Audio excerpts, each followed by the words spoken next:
never rests. Counting candles in the sky. What a thrilling time to be alive. What is up, everybody? This is the Georgia Show. I am Jake Rowe. He's Rusty Mansell. He's Palmer Toms. And for the first time in a very, very, very long time, we're talking about a Georgia loss. The history of DawgsHQ.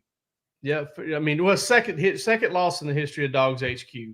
First game that's kind of meaningless in the history of DawgsHQ. They're about to have the first non-championship game with Georgia out of the national championship race. First show we've ever done with Georgia out of the national championship race on DawgsHQ. Somber day, man. Somber day. And I just want to say, if you're a member of the site or you know, I hadn't really gone back and forth with anybody on Twitter or anything, but man, I don't care how high the emotions have run. I don't care what you think. We appreciate you. We appreciate you listening. We appreciate you watching, and we appreciate you being a part of DawgsHQ and consuming our content. It sucks, and I feel for all of you. I feel for all of you because it just, you know, it was going to happen at some point, and I don't think it necessarily had to happen last night. But we're going to get into that, and we're going to put the Georgia-Alabama game to bed because let me tell you something, guys. Portal Palooza is coming. All right, Portal Palooza is absolutely coming. I hope nobody's tried to trademark that. I'm sure nobody's used it. I mean, I can't believe it's been used over and over at this point. But we're going to talk a little bit about recruiting. We're going to talk about kind of what Georgia staff is going on. We got dog stocks. But first, let's put this Alabama game to bed. And Rusty, you had a chance to talk about the game last night, right after it was over. Any thoughts since? Went back and watched the offensive possessions for Georgia, and then I went back and watched the fourth quarter defensive series for Georgia. And a couple things that, listen, the inability to run the football surprised me. Yeah, it just did, you know, and that has been a staple of Georgia. That's been a staple under Todd Munkett. That's been a staple under Mike Bobo. They've been able to run the football, and they've been banged up. They had 31 carries for, I think, 71 yards. I think 2.5 yards per carry. They could not run the football. They could not they couldn't do it. And then the inability, and Jake, you might do more with this, but I think the inability to get off. And I said this last night, and I'll back it up today. I thought Alabama was pretty handsy at corner. And if they're going to let you play that way, then you better play that way. So I'm not blaming Alabama. They were pretty handsy, especially Terrion Arnold. Hey, if you're going to let him play, you're not going to flag him, I would do it too. However, Georgia inability to get off coverage there. And I just think a couple of things with that. You missed a field goal. You had a penalty. The margin of error is so small in a game like this. And, you know, I thought Georgia came back, had a couple good drives, a couple good throws. The ball, we're sitting side by side each other, and we had a really good angle. We had a really good angle. That damn catch by Brock Bowers, we both thought that ball was like going to hit the turf and bounce in the front row. And all of a sudden, this dude comes out of nowhere and catches the ball. So I do want to mention one thing before we get going, because I kind of had a post, I guess, go viral, and people are sending me screenshots of it and everything else. It's okay. I'm not just singling out Brock Bowers, because a lot of kids left it on the line last night. There was kids that were hurt, and obviously Lad McConkey played. Smile Munden, I was told today, went about 8 total minutes this week of practice reps, and they were trying to save him. They were trying to save him for the second half. They felt like it was going to be a fourth quarter game. They were trying to save him for the second half. When I went down the field, you guys went to the booth, to the press conference, got all the video and that stuff. I was upstairs doing this with Jay Cruz. We kind of switched. I go down to the field probably an hour after the game. When I'm at midfield doing some stuff there, I see Brock Bowers come by me, and this kid can barely walk. Like this guy can barely freaking walk, and you can see his ankle. They got some brace thing on it, and I was surprised. Like, this guy can barely even walk, and he just played 4 quarters against Alabama. His eyes were, the kid been crying, you know what I mean? And just kind of understand the amount that team gave to win that game last night. It just did not happen. But you commend the effort of Georgia and this team. And I said this for 2 years. You got to knock a team out, and nobody knocked them out until very, very late last night. One drive, Georgia could not get off the field in that game at the end. But it is what it is, man. I said this on the radio in Atlanta yesterday, and I'll say it again. I felt like that was a national championship yesterday, and I still feel like that was a national championship. When we go back and look at a month from now, to me, that was a national championship game. Credit Alabama. They made plays. Jalen Milroe, unbelievable plays he made last night at points in the game. So I felt like that was a national championship game.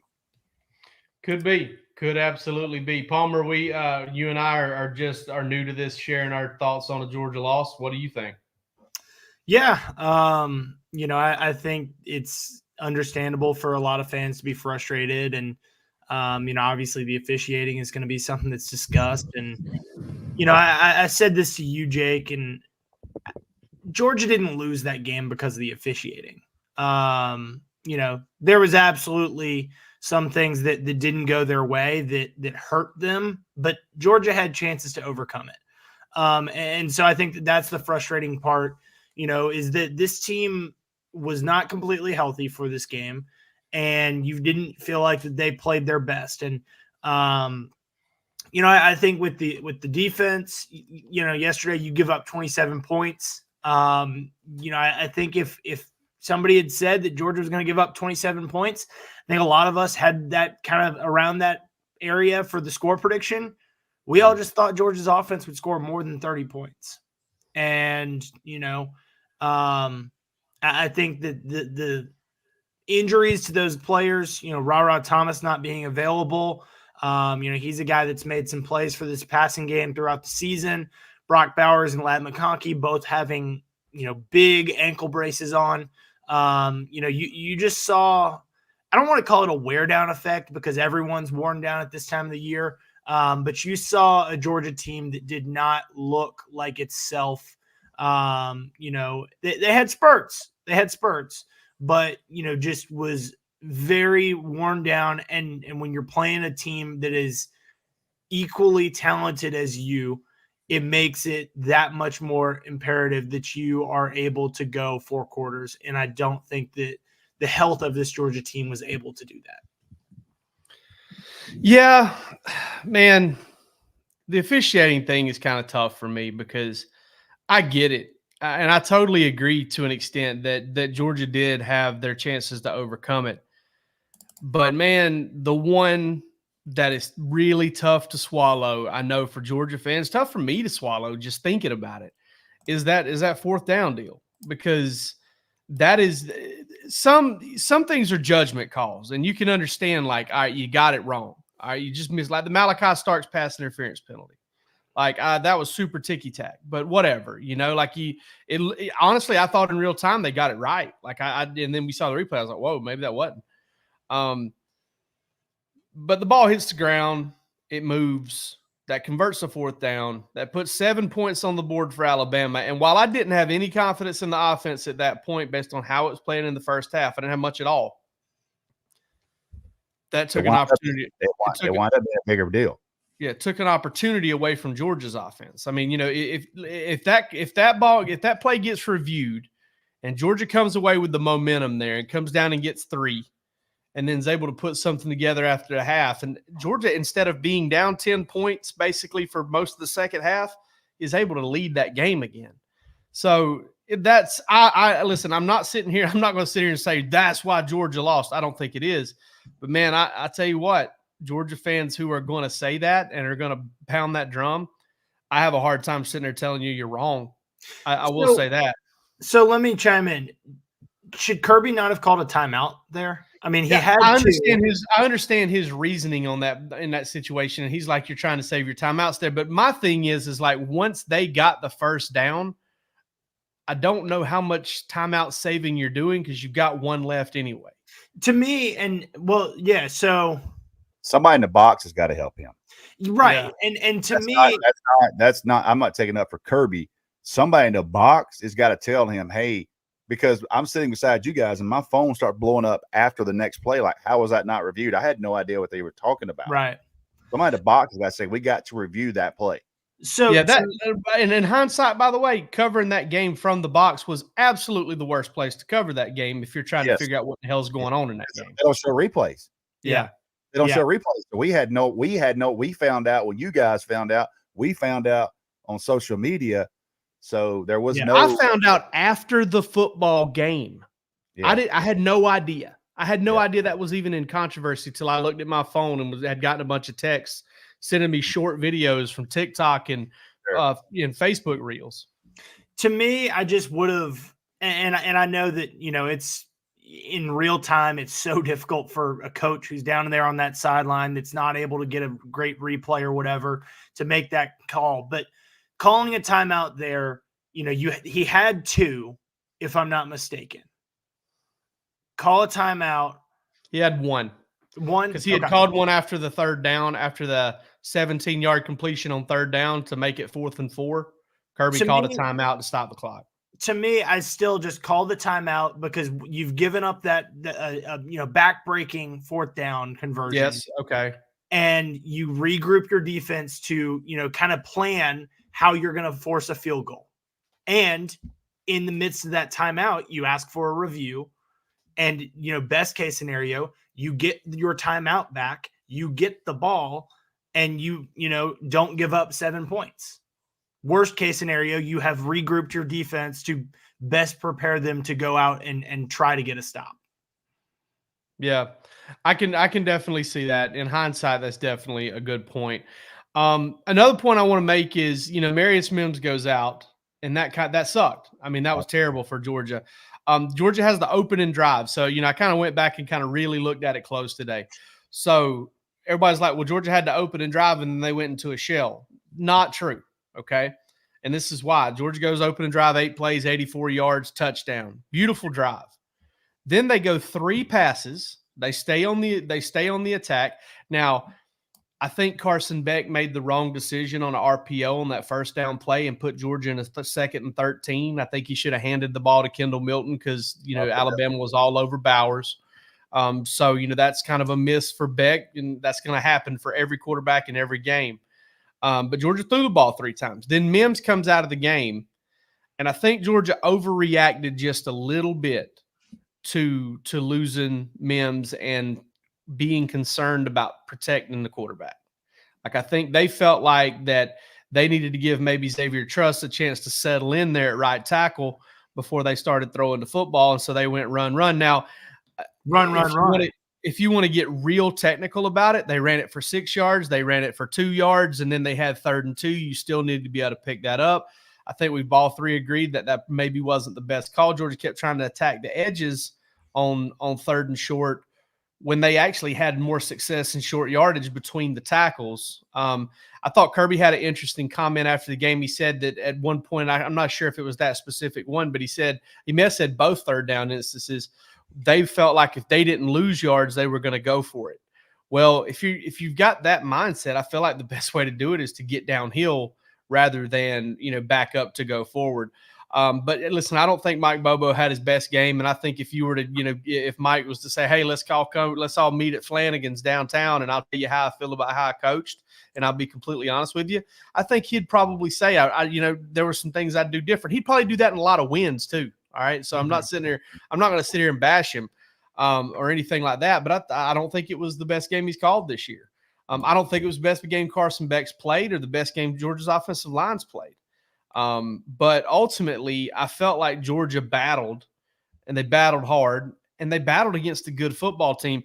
The thing that I think will always not concern me, but will always kind of rattle my brain about when we talk about football is the whole idea that so-and-so struggles against the best teams they play. Who the hell does it, man?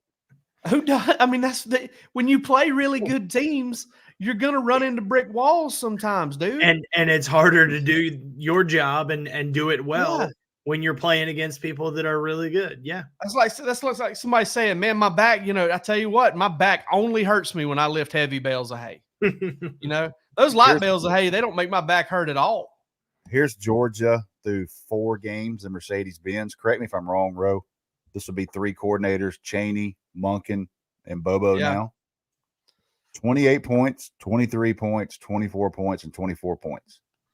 Well, So if you've also got to count the national championship. So I think it was 24 in the national championship loss. Yes, Right. So, but he said it Mercedes-Benz. That was Mercedes-Benz. Yeah. Four games at Mercedes-Benz. 4 games at Mercedes-Benz. Three games with 24 points. Or 4 games. No. They had games. 23 once. They got beat 26-23 national championship. That's what it was. Okay. Yeah. So Monken scores 24. Bobo scores 24. Chaney scores 23.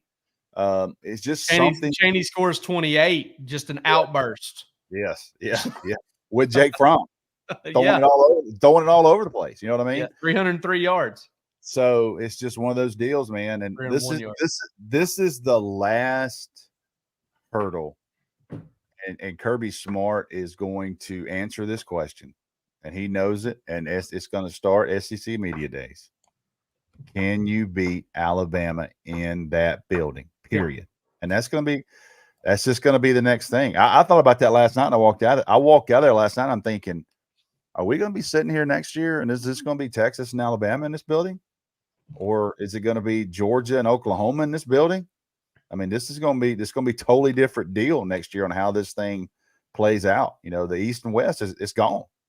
So it's going to be real interesting how that plays out, because that game is going to be important. And tweeted out here a little earlier, had the playoff been right now, correct me if I'm wrong, Georgia would be playing. Ole Miss would be coming back to Athens, but would that be in 2 weeks? Is that how that works? I don't know when the timing of it is. I think it would be. I think there is an off week in there for these student athletes to be students. Yeah. And then eventually they roll into the playoffs with the. So the winner of that, Georgia would play Ole Miss at home, and then the winner of that would go to Austin, Texas. I mean, they would go to a bowl site, to a bowl site to play. Yeah, they'd go neutral site then.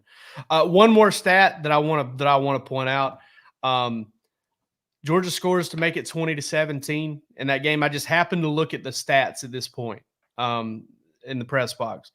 Georgia, I even leaned over and told Rusty. Fourth quarter, Georgia scores a touchdown. Carson Betts sneaks to the end. Peyton Woodring hits a PAT. Georgia cuts it to 20-17. They had allowed 20 yards. 20 yards. And then Alabama puts together a 75-yard touchdown drive to go back up by 10. And then Alabama gets it back.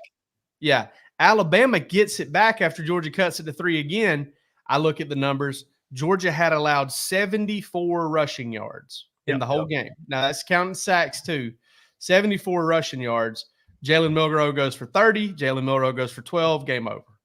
So it's just one of those things where you couldn't get. It reminds me of this. If you've ever seen The Wire, there's an episode where you've got these detectives and they're trying to move a desk, and one of their detectives, they're trying to move it through a doorway, and the detectives on one side are trying to push the desk one way, and the detectives on the other side are trying to push the desk in the other way, and they're like, why can't we move it? And because they can't get pushing in the same direction.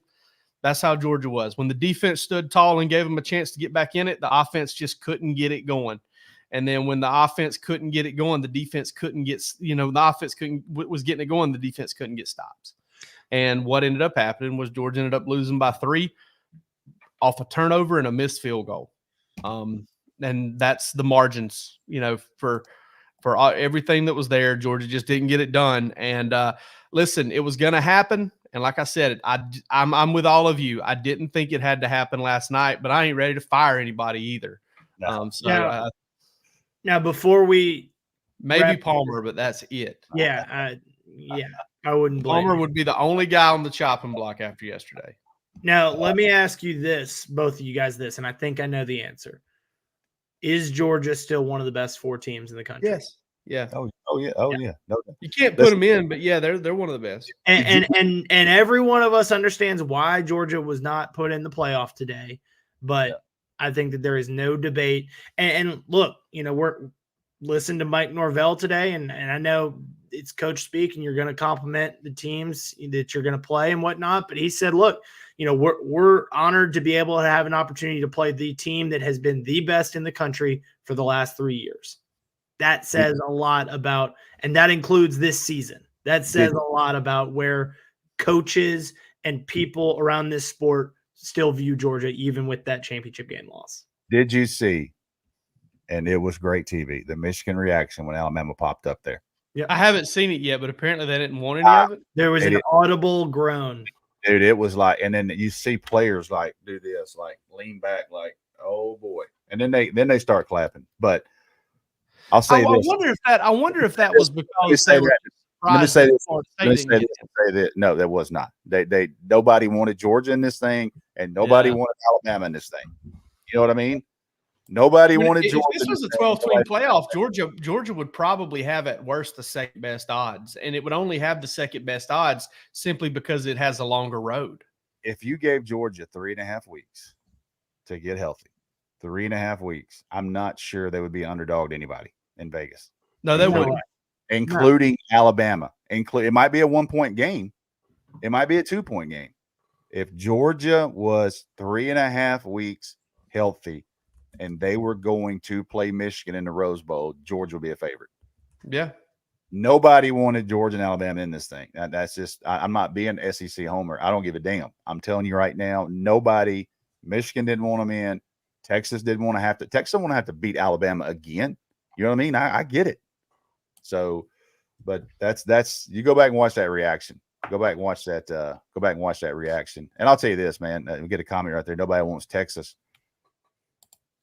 Georgia would play Texas. I can assure you, Georgia would play Texas in Houston.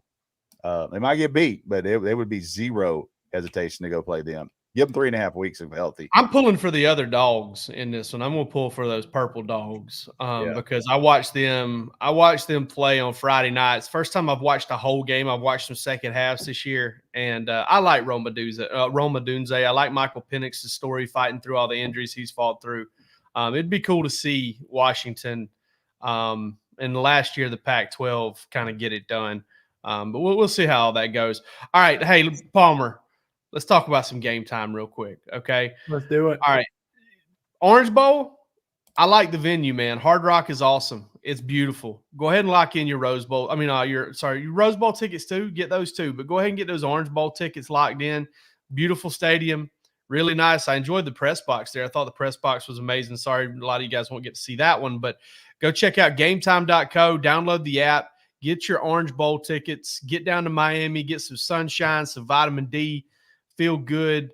I think that Georgia will be ready to play Florida State, and we're going to have all the opt-outs and opt-ins and opt-overs ready for you over at DawgsHQ. But GameTime.co is one of the most interactive, intuitive apps I've ever experienced.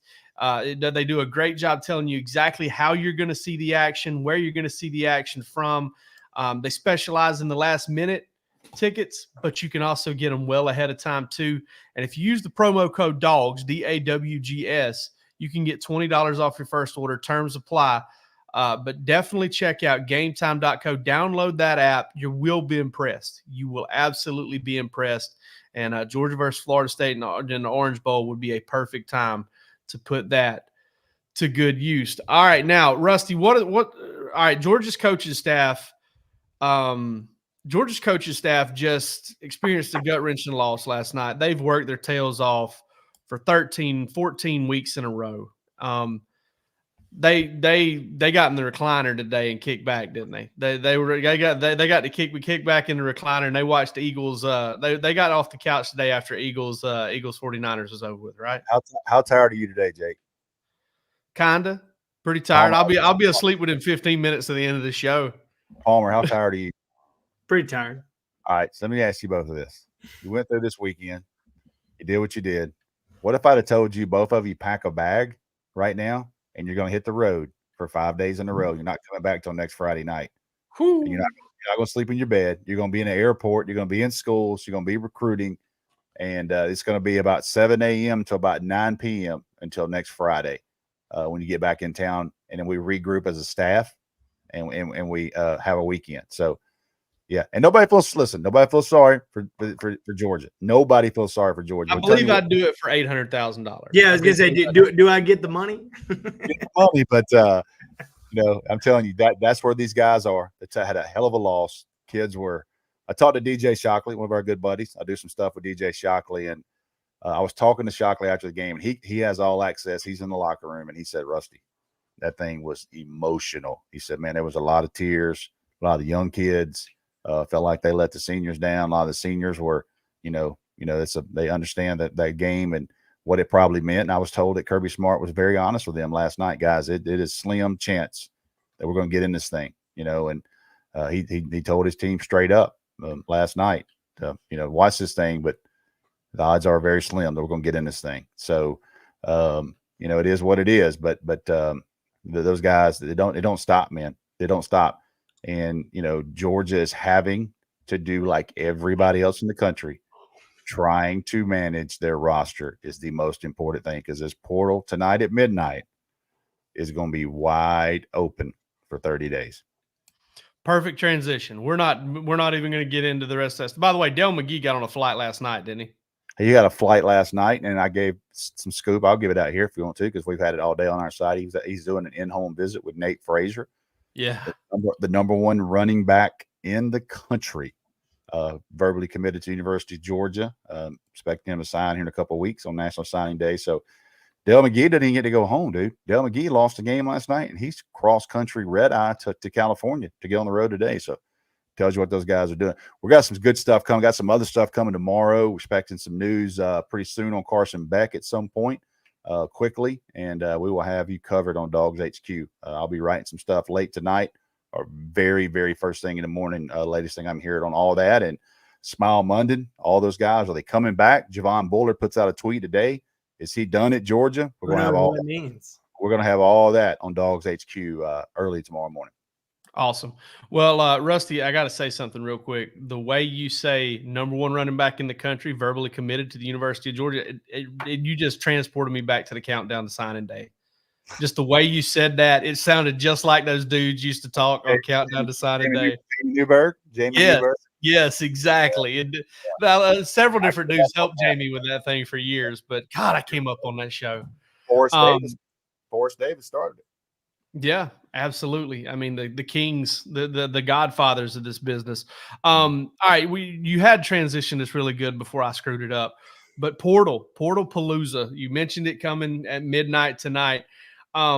Listen, think about this for a second. We're going to talk about it, but I'm going to ask you guys about this in just a few minutes after we kind of go round about it.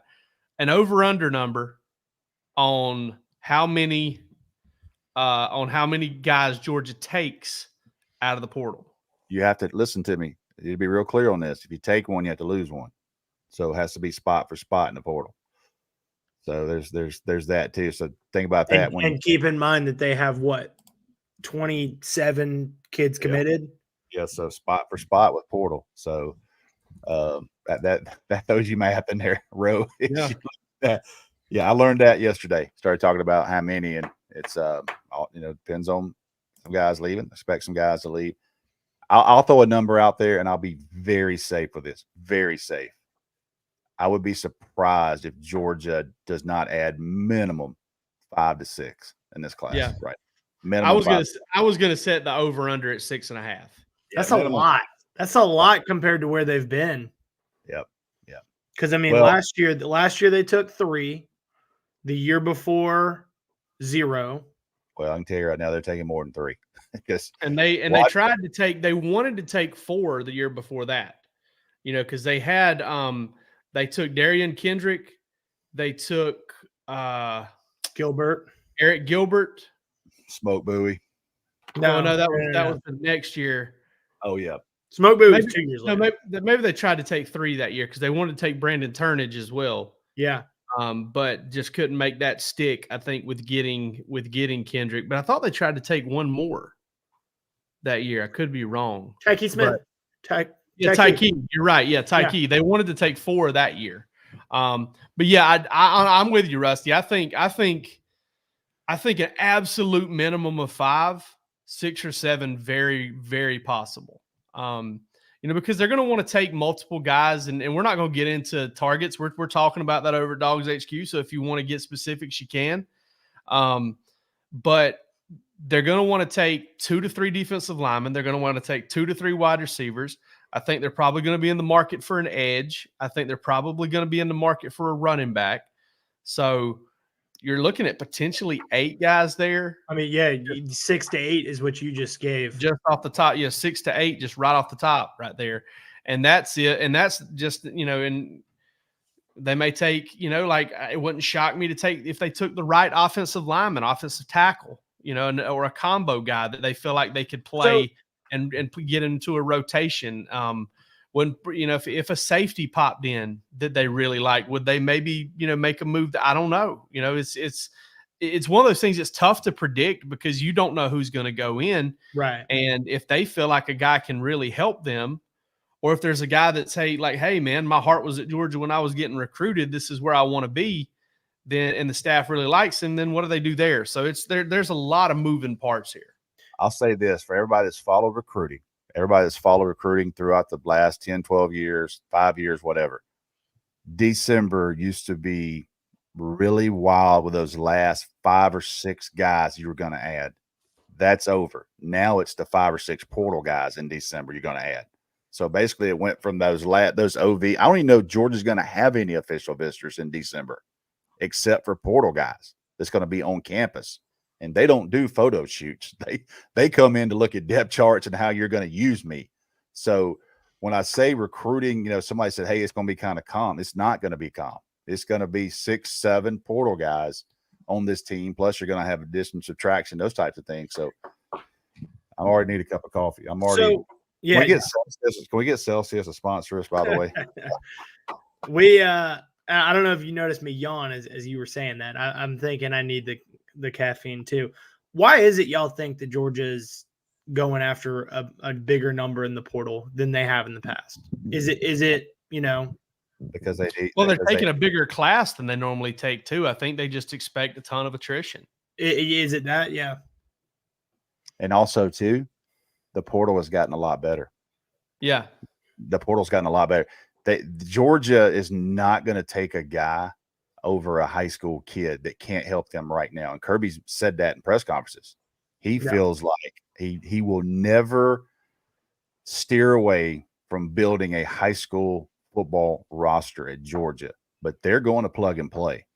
And the portal is as deep as it's ever been. And I guarantee you, when we do this podcast next Sunday night, we're going to be like, holy moly, I can't believe that guy's in from around the country. Hell, we may be saying that Wednesday.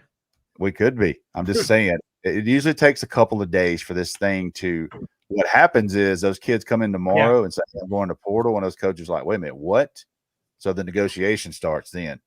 But by the end of the week, there's no playing around. When that kid hands you the papers, you got 48 hours to turn it in. So I would say by Thursday or Friday, that thing is going to be wide open. Oh man, Portal Palooza. It's going to be far from a party. And I'm glad I took I recently took about a 8 to 10 day break from coffee. I had my first cup of coffee this morning in about 8 to 10 days, and I was jacked. So that little tolerance break I got from coffee was definitely worth it. All right, guys, let's get into everything we do. Something we do every Sunday. God, I'll mix up a word now. Something we do every Sunday. It is Dog Stocks. Dog Stocks. I'll go ahead and lead us off. And listen, I'm going stock up for Georgia's youngsters, and I say that because it's meaningless bowl season, and God, I hate it. I mean, Palmer, I don't know that you ever really got to truly experience New Year's Day like you should have. Like, Russ, do you remember New Year's Day? Just, Most of them. Dude, my mom used to fry up some ham and cook some black-eyed peas and rice, collard greens. And, dude, we'd eat seconds and thirds and fourths. I remember one time our pastor came over, Lee McBride, a big Alabama fan. He came over, and we watched games all day long. We ran out of ham. My mom fried some chicken. He sat up about 10 o'clock that night. We watched games all day long. And he sat up about 10 o'clock and he goes, I don't think I could eat a Tic Tac right now. And then he goes, but I'm going to have me another chicken leg. Most of my but Gatorade and goodies. Yeah, you're right, Jake, because that was a part of the conversations that I was having today with Georgia playing a December 30th bowl game. Was like, well, geez, this is the first time that I will be, free on New Year's Eve. Not but the old New Year's Day bowl games, when they played the Capital One at 11 and the Outback at 1 and in another game at the Rose Bowl was coming at 4 and the Fiesta Bowl was later that day, and then the Cotton Bowl or the Sugar Bowl was, and I mean it was just all stinking day, and there were no opt-outs. And listen, everything changes, and I'm not going to sit. I don't think they're ruining the sport. I love it as much as I ever have, but I miss those days. But we're going to have some opt-outs this year. All right, Georgia's going to have some opt-outs. We're going to have to write about some opt-outs and stuff like that. And guys, this is the time when they make a move, and we all know the main number one story for Georgia that's always been is Azeez Ojulari. Spends the whole season after tearing his ACL kind of on scouts and not really doing his thing after missing the first 4 weeks, and then he comes on during bowl practice, plays pretty well against Texas in the loss there, the 28-21 loss. And then it is Katie bar the door from there on out. He has a very, very productive 2-year Georgia career and ends up being the number 50 pick in the NFL draft. Had one of the most outstanding defensive games that we've seen.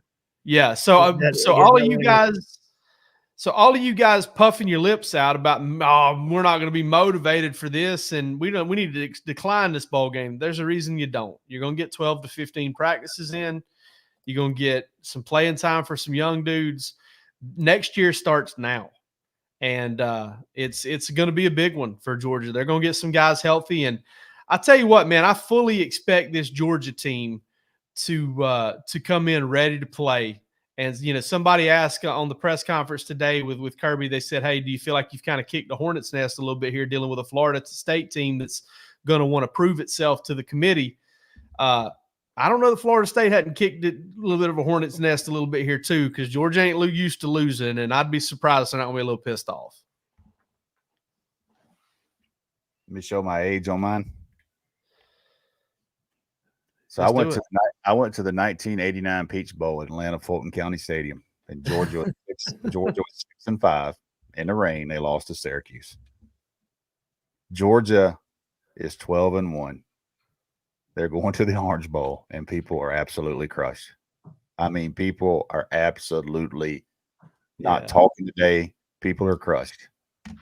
I watched Georgia go 4-7, 1990, and then turn around and go 10-2. I remember the excitement of Georgia fans in 1997 at the Outback Bowl. And Jake, you hit it on the head. Georgia played Wisconsin at 11 a.m. And you want to talk about some hungover folks coming from Ybor City on New Year's Eve? I was there too, Rusty. I was there. So Georgia had to play Brian Dane in that game. I think Mike Bobo threw 50 passes from 5 yards or less and completed every one of them. And Robert Edwards had some great runs. Robert Edwards just smashed a guy at the goal line. They shut Ron Dane down. Yeah, they did. Champ Bailey played great. And then Georgia won that night in Ybor City. I can guarantee you that again. However, Georgia fan base, Georgia fans, their stock is up because they've been all over the country the last 2 years. They've spent a lot of money to go watch this team. And I know people are hurt right now, and I know people aren't talking about it, and they don't want to talk about it. And at the end of the day, it's the Orange Bowl. It's a major college football game, and Georgia's going to play Florida State. And those people slowly but surely, as this week goes on, are going to start booking those flights, and they're going to start buying those tickets and start thinking, you know what, that warm weather might not be so bad for a couple of days. So I know Georgia fans, I know how much it costs to be a season ticket holder. I know how much it costs to go to games. I know how much it costs to go across country to all these games everywhere especially the last 2.5 years. But stock up, man, Georgia fans.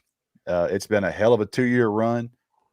To borrow a line from Kirby in 2018, this team's not going anywhere. I mean, this 12-team playoff has got Georgia in this thing. They're going to be a threat every year. And you can take You can sleep a little bit better tonight on even 24 hours after a loss like that, knowing this roster is stacked. They're going to add really good players in the next week. They got the #1 recruiting class in the country, industry-wide, the #1 recruiting class by everybody coming in here in a couple of weeks. I had a chance yesterday before the game to visit with Ryan Puglisi, Georgia quarterback committee. Came down from Boston with his dad. He wanted to see the atmosphere. He wanted to see this game in this building.